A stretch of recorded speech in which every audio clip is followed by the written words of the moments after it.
Shalom, this is Yehudah Glick once again from shalomjerusalem.org with Temple Mount Torah.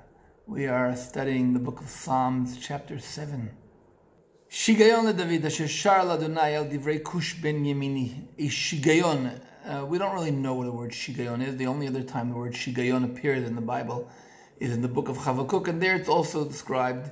It's either a kind of a song, a kind of a poem, or it's a kind of an instrument played during this poem. But since we don't really know, so I prefer let's go ahead. But the word shigayon, it can come from the word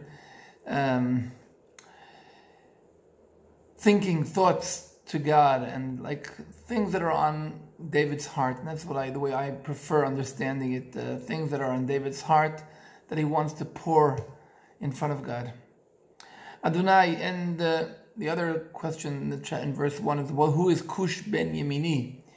Here again, I prefer not to elaborate too much on the question. I prefer going by the commentaries who explain that Ben Yemini is the son of Yemini, and that is the nickname of Saul, King Saul, who was of the tribe of Benjamin. And so David is here sharing his deep inner thoughts concerning Saul, who was chasing him. And we know that the relationship between Saul and David was very, very sophisticated. At the beginning, King David came to Saul to play the music by him and really to upgrade his down feelings. But later on, after David managed to beat Goliath and the surrounding women were singing or giving more pride to David than to Saul, ever since from that moment on, the relationship between Saul and David became complicated. And let's see what is the point that David is talking about in this song. Adonai Elohai, Lord my God. When he says my God, we're going to start to talk about something very, very deep inside. B'cha chasiti, I have taken refuge by you. Hoshi'eni mikol rodfai v'atzneni. Save me from all my pursuers and deliver me. So this is something that happens commonly in the book of the Psalms, that David is praying about those who are chasing him, those who are running after him. But I think that that's not the exact thing that bothers David in this psalm. Let's go on. Verse 3. What's going to happen if God doesn't save him? They will tear my soul like a lion, rending it to pieces with no one to save me. Penitrof ke'aryeh, like a lion, they're going to tear up my soul. They're going to tear up my soul. What is tearing up David's soul? And here, verse 4 is a very important verse. Adonai Elohai, again, O Lord my God, again talking something very, very deep from inside.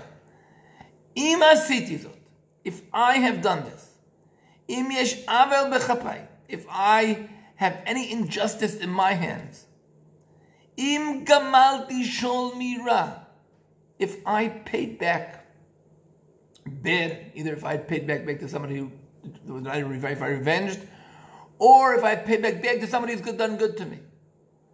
And if I've stripped my adversary for no reason. I agree that the enemy should pursue my soul and overtake me. He should trample on my life to the ground. And my soul will rest in dust forever. What is he saying?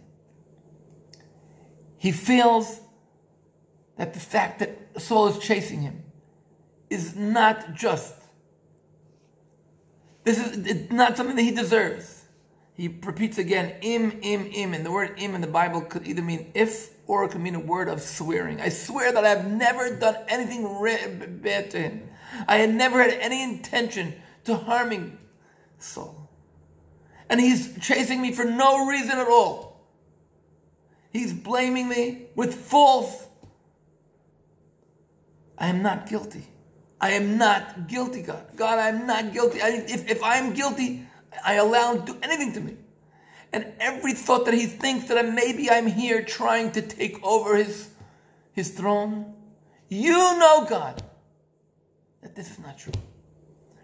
What is bothering David in this psalm here is not the fact that he's being chased, but the fact that he's being chased and it's not fair. He doesn't deserve it. And God, who knows the truth, knows that he doesn't deserve it.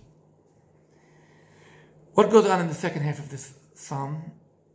He says to God, arise, Kuma Adonai, arise, O Lord.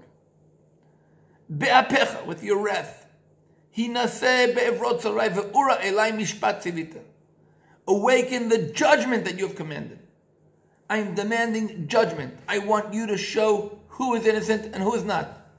And how is justice going to be coming out to the world? Va'adat le'umim tisoveka, and the congregation of kingdoms surrounds you. Return, aleha lamarom shuva, return high over them. Adonai yadin amim, you are the one who judges peoples.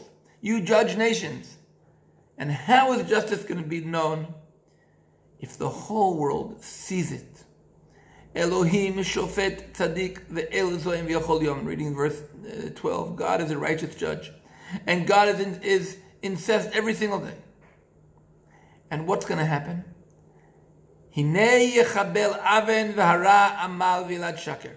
The way justice succeeds in the world is when the evil itself, in front of the entire world, falls into the pit that he himself made. This is what David is searching for. He says, God, you know I don't deserve it. And I want you to be as a judge of all the nations, the whole world, that people should see that you are a righteous judge. And you know that I don't deserve it. I want you to show the world that you are the judge. And you make sure that evil does not win. Not only does not win, that it in itself falls in the pit that it has dug. This is the way you show justice in the world. You show that the whole world is working under your royal justice. And this is what King David is asking for. And very often many of us feel the same way. We feel that justice is not only the fact that evil is happening to us, but evil when we don't deserve it. Not only do we not deserve it, that the things that we are blamed for are not true. And we are totally innocent. And the praying to God that the evil in itself should fall in its own pit. Ladies and gentlemen, thank you so much for being with me. And once again, share this video. And also, don't forget to subscribe to our YouTube channel, ShalomJerusalem.org. Shalom from Jerusalem.